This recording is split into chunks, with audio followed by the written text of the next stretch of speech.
नमः संस्कृताय बच्चों, आप सभी का हमारे YouTube चैनल एस.के. पांडे संस्कृत पर स्वागत है।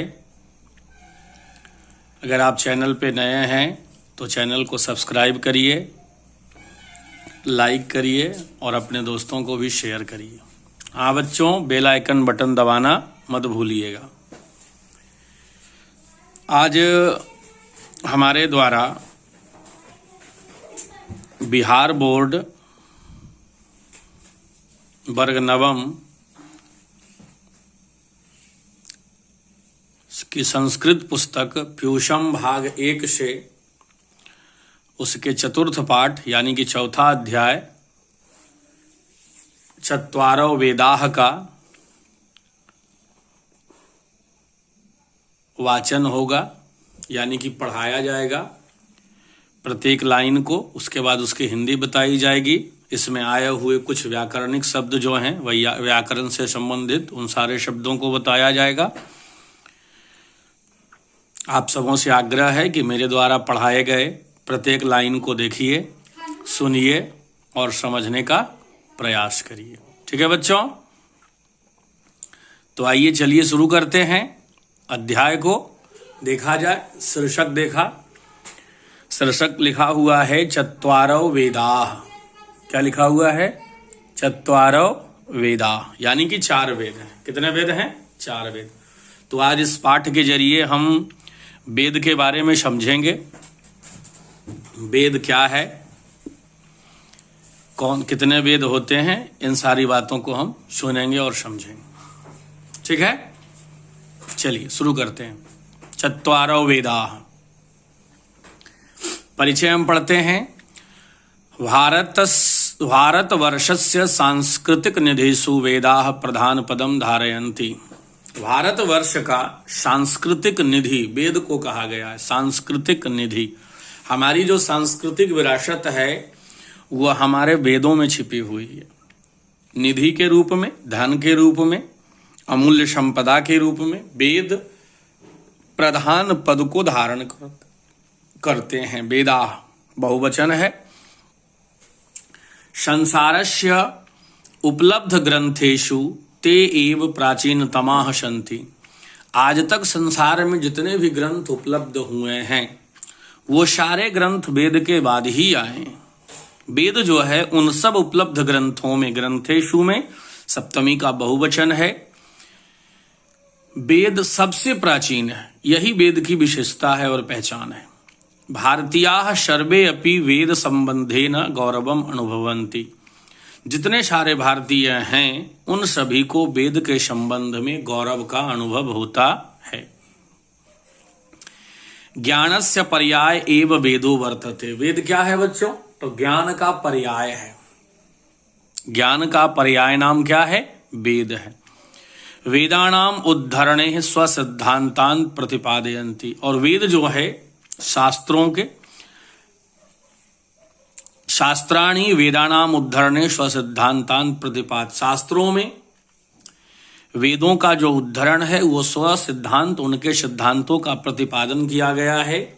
प्रस्तुत पाठे चतुराणाम वेदानाम स्वरूपम मुख्यम च प्रतिपाद्यम दर्शितम अस्ति। इस पाठ में 4 वेदों का क्या स्वरूप है, मुख्य रूप से संक्षिप्त परिचय दी गई है, दिखाया गया है और बताया गया है। तो आइए हम देख लिए शीर्षक क्या कहता है वेद के बारे में। देखा जाए। अस्माकं प्राचीना संस्कृति वेदेषु सुरक्षिता वर्तते। एक एक लाइन को हम पढ़ते जाते हैं। हमारी प्राचीन संस्कृति जो है वो वेदों में सुरक्षित है। कहाँ सुरक्षित है? संस्कृत में। ठीक है ना। ऑब्जेक्टिव टाइप में भी दे सकते हैं अगर आ जाए। वेदेषु कुत्र सुरक्षिता वर्तते, सॉरी संस्कृति कुत्र सुरक्षिता वर्तते, तो वेदेषु। ठीक है ना। संसारस्य च प्राचीनतमं साहित्यम वेदेषु उपलभ्यते। संसार के जितने भी साहित्य उपलब्ध होते हैं, प्राचीन साहित्य, वो वेद से ही मिलता है। ठीक है ना। सप्त सिंधु प्रदेशे निवसन्तः ऋष्यास्तात्कालिकम सर्वज्ञानम वेद रूपम धारयन। सप्त सिंधु प्रदेश में रह रहे ऋषियों का जो तात्कालिक ज्ञान था, शवों को उस ज्ञान को मिलाकर वेद का रूप धारण किया गया, वेद का निर्माण किया गया। विशेषतः यज्ञ संचालनाय में चतुर्थी का एक वचन है, एकस्यापि वेदस्य चत्वारि रूपाणि कृतान्यासन। खासकर यज्ञ के संचालन के लिए एक ही वेद को 4 रूप में बांटा गया, ठीक है ना। वेद एक ही थे, ऋग्वेद थे। यज्ञ कर्मकांड इत्यादि का संचालन के लिए एक वेद के 4 भाग किए गए। अतएव चत्वारो वेदाः इति परंपरा प्रवृत्ता। इस प्रकार से 4 वेद की परंपरा चल पड़ी। ते च वेदाः, वे सारे वेद हैं, ऋग्वेदः, यजुर्वेदः, सामवेदः, अथर्ववेदश्च इति सन्ति। उन सारे वेदों में ऋग्वेद, यजुर्वेद, सामवेद और अथर्ववेद हैं। देखा जाए, अब हम एक एक वेद जो पुस्तक में दी गई है उसकी संक्षिप्त चर्चा हम देखते हैं, सुनते हैं और समझते हैं। ऋग्वेदः प्राचीनतमान् मंत्रान् धारयति। ऋग्वेद जो है सबसे पुराना वेद है और वह प्राचीन मंत्रों को धारण करता है। अतएव इतिहासस्य विद्वांस्तस्य महत्वम अतितराम मन्यते। इस कारण से इतिहास के जो भी विद्वान हैं वो ऋग्वेद को ज्यादा महत्व देते हैं, मानते हैं। अयम वेदो 10 मंडलेषु विभक्तः। ऋग्वेद जो है वह 10 मंडलों में विभक्त है। प्रतिमंडलम चरिक समूह रूपाणी सूक्तानि बहूनि विद्यन्ते। और प्रत्येक मंडल में ऋक समूह, ऋचा का समूह रूप है, सूक्त बहुत सारे सूक्त दिए गए। सूक्तानाम देवतः ऋषिः छंदासी च पृथक छंदी। और सूक्तों का देवता ऋषि का जो छंद है वो सब अलग अलग हैं।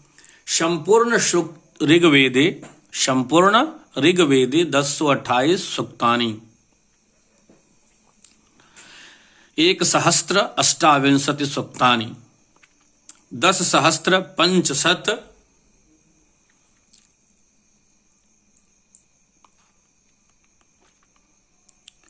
यानी कि 10,552 ऋचः वर्तन्ते। देखा जाए संपूर्ण ऋग्वेद में 1028 सूक्त हैं और 10,552 ऋचा मौजूद हैं। ऋचः एव मंत्राः अपि कथ्यन्ते। और ऋचा को ही मंत्र कहते हैं। ऋग्वेदे देवानाम आवाहनार्थम मंत्रा इति कर्मकांड उपयोगः। ऋग्वेद में जो मंत्र हैं वो देवताओं के आवाहन के लिए और कर्मकांड में जो उपयोग होते हैं उन सबों के लिए दिया गया है। अब आगे पढ़ेंगे। यजुर्वेद शुक्ल कृष्ण रूपेण द्विविधः। यजुर्वेद को 2 खंडों में बांटा गया है। उसका नाम है शुक्ल यजुर्वेद और कृष्ण यजुर्वेद। प्रायेण शुक्ल यजुर्वेदः एव उत्तर भारते प्रचलितः। प्रायः शुक्ल यजुर्वेद उत्तर भारत में प्रचलित हैं। तस्मिन् 40 अध्याय, उसमें 34 अध्याय हैं। 40 अध्याय। कितने अध्याय हैं? 40 अध्याय। अध्याये स्वनेके गद्य पद्यात्मका मंत्र संकलिता। और प्रत्येक अध्याय में गद पद के रूप में मंत्र दिए गए हैं। तेसु मुख्यतो विविध कर्म संपादनाय विधयो दर्शिता। और उसमें मुख्यतः विविध कर्मों के संपादन के लिए, संपादनाय में चतुर्थी का एक वचन है, विविध काम क्रियाकलापों के संपादन के विधियां बताई गई है। यजुर्वेदस्य अर्थ एव वर्तते यज्ञवेद। और यजुर्वेद का एक नाम है जिसको यज्ञवेद भी कहा जाता है। प्रचलित शुक्ल यजुर्वेद वेदे 1975 मंत्राः संकलिता। 1975 मंत्र संकलित हैं प्रचलित शुक्ल यजुर्वेद में। यज्ञे स्वस्य वेदस्य व्यापक प्रयोग। और यज्ञ के लिए यजुर्वेद का व्यापक प्रयोग होता है। अब हम देखेंगे बच्चों सामवेद को, जैसा पुस्तक बताता है। सामवेदः प्रायेण ऋग्वेदस्य गेयात्मक मंत्रः संकलितः। सामवेद में प्रायः ऋग्वेद के ज्ञात्मक मंत्र संकलित हैं। तत्र यज्ञेशम आहुतानाम देवानाम प्रसादनम लक्ष्यम अस्ति। वहां यज्ञ में आहूत बुलाए गए देवताओं को प्रसन्न करने का लक्ष्य होता है उन मंत्रों के द्वारा। सामवेद में जो मंत्र दिए गए, सामवेद से ही बच्चों संगीत निकला है। प्रसादनम च गानेन भवति, और उस मंत्र को अगर गाया जाता है तो भगवान प्रसन्न होते हैं, यज्ञ में आए हुए देवता प्रसन्न होते हैं। अतएव सामवेदस्य गायका उद्गाताराः कथ्यन्ते। इस प्रकार जो सामवेद के गायक हैं, जो सामवेद के जानकार हैं, उन्हें हम उद्गाता कहते हैं। क्या कहते हैं बच्चों? उद्गाता कहते हैं। ठीक है ना। भारतीय संगीतम सामवेदादेव प्रारभते, और जो भारतीय संस्कृत निकला है वो सामवेद से ही निकला है। सामवेदे 1875 मंत्राः सन्ति, सामवेदस्य पूर्वार्चिक उत्तरार्चिक भागयो विभक्तः। सामवेद के दो भाग हैं, पहला भाग है पूर्वार्चिक और दूसरा भाग है उत्तरार्चिक। अब हम अथर्ववेद को देखेंगे। अथर्ववेदो लौकिकम वैज्ञानिकम च विषयम विशेषेण धत्ते। अथर्ववेद में लौकिक और वैज्ञानिक दो विषय आए, यानी कि अगर विज्ञान का वेद कहा जाए तो अथर्ववेद है ना। इसमें आपको जादू, मंत्र इत्यादि बहुत सारी सामग्रियां, तांत्रिक से संबंधित बहुत सारी गतिविधियां आपको यजुर्वेद में देखने को मिलता है। अथर्ववेदो लौकिकम वैज्ञानिकम च विषयम विशेषेण धत्ते। अयम विंशति कांडेषु विभक्त। यह 20 भागों में 20 कांड में विभक्त है। प्रति कांडम च सूक्तानि वर्तन्ते, और प्रत्येक कांड में सूक्त हैं। सूक्तेषु च ऋग्देववत मंत्राः सन्ति, और सूक्त में ऋग्वेद का ही मंत्र है। संपूर्ण अथर्ववेदे 730 सूक्तानि 5987 मंत्राश्च विद्यन्ते। संपूर्ण अथर्ववेद में 730 सूक्त हैं और 5987 मंत्र मौजूद हैं। अत्र 12 कांडे भूमि सूक्तम वर्तते, और इस अथर्ववेद के 12 कांड में भूमि सूक्त दिया गया है, पृथ्वी की वंदना दी गई है। यत्र मातृभूमे स्तुति विस्तरेण कृता, जहां मातृभूमि की स्तुति विस्तार रूप से की गई है। एते सर्वे वेदाः मंत्राणाम संकलत्वेन संहिता। इस प्रकार जब सारे वेद मिल जाते हैं तो काव्य या संहिता कहलाते हैं। फिर से देखिएगा, एते सर्वे वेदाः मंत्राणाम संकलत्वेन संहिता अपि कथ्यन्ते। इस प्रकार जब सारे वेद मिल जाते हैं, मिलाए जाते हैं, तो उन्हें संहिता कहा जाता है। तदंतरम तद व्याख्या रूपाणि ब्राह्मणानि बहूनि वर्तन्ते कर्मकांड पराणि। उसके बाद उसकी व्याख्या के लिए ब्राह्मणों के द्वारा बहुत सारे कर्मकांड इत्यादि का भी निर्माण किया गया। कर्मकांड ग्रंथ भी हैं। दार्शनिक चिंतन परानी आरण्यकानी शुद्ध दर्शन परा उपनिषदाश्च विकसिता। जो दार्शनिक ग्रंथ, आरण्यक ग्रंथ, शुद्ध दर्शन, उपनिषद इत्यादि विकसित किए गए। सर्वे अप्येते वेद संहितानाम कृते पृथक पृथक सन्ति, और सभी जो हैं वेद संहिता से ही लिए गए हैं और उनको पृथक पृथक किया गया है। अपीच वेद नामांग रूपेण। अब बच्चों वेद का अंग जानिए, ये 10th में भी पढ़ना है, 9 में भी पढ़ना है। वेदांग कितने हैं? अपीच वेद नामांग रूपेण, देखा जाए वेद के 6 अंग हैं, और 6 अंग के रूप में शिक्षा, कल्प, व्याकरण, विनरुक्त, छंद, ज्योतिषम च यदि षड वेदांगानि विपुलम साहित्यम प्रस्तुतवन्ति। बच्चों 9 में हम केवल 6 वेद के अंग को जानेंगे, बाकी हमने भारतीय शास्त्रकारा को पढ़ाया है, वहां इन 6 का वर्णन किया गया है, बताई गई है संक्षेप में। शिक्षा क्या है, कल्प क्या है, व्याकरण क्या है, विनरुक्त क्या है, ज्योतिष क्या है और छंद क्या है, ये सारे बताए गए।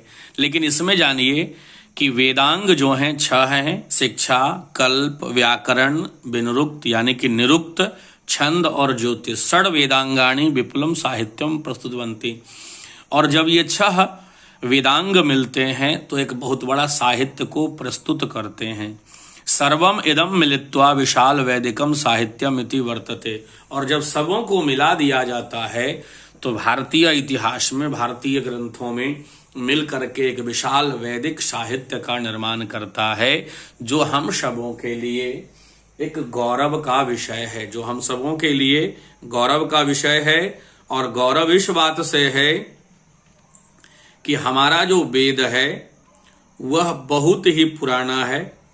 दुनिया की तमाम जानकारियां हमारे इस वेदों में दी गई है।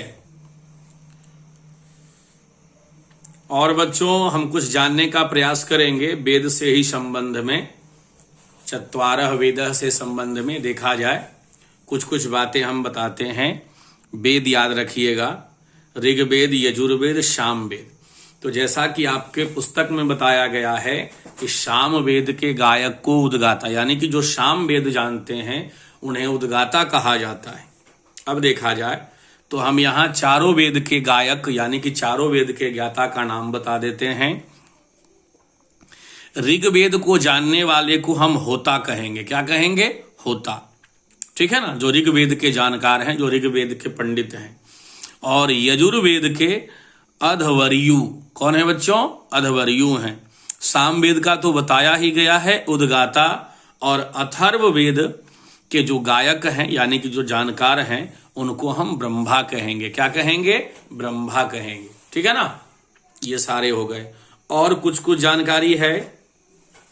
चार वेद हैं, उनके कुछ आचार्य हैं। देखा जाए, ऋग्वेद के आचार्य महर्षि पैल हैं, यजुर्वेद के आचार्य महर्षि वैशंपायन हैं, सामवेद महर्षि जैमिनी और अथर्ववेद सुमंतु हैं। जब वेद वाला चैप्टर आया है तो हमको लगा कि क्यों ना कुछ इससे संबंधित और जानकारी बता दी जाए। अब बच्चे, वेद के देवता भी होते हैं। ऋग्वेद के अग्नि हैं, यजुर्वेद के वायु हैं और सामवेद के देवता सूर्य हैं और अथर्ववेद में चंद्रमा, अथर्ववेद के देवता चंद्रमा हैं। ठीक है ना। अब देखा जाए, इन चारों वेद के उपवेद भी होते हैं। तो ऋग्वेद का जो उपवेद है वह आयुर्वेद है और यजुर्वेद का उपवेद धनुर्वेद है, सामवेद का उपवेद गांधर्व वेद है और अथर्ववेद का उपवेद सर्पवेद है।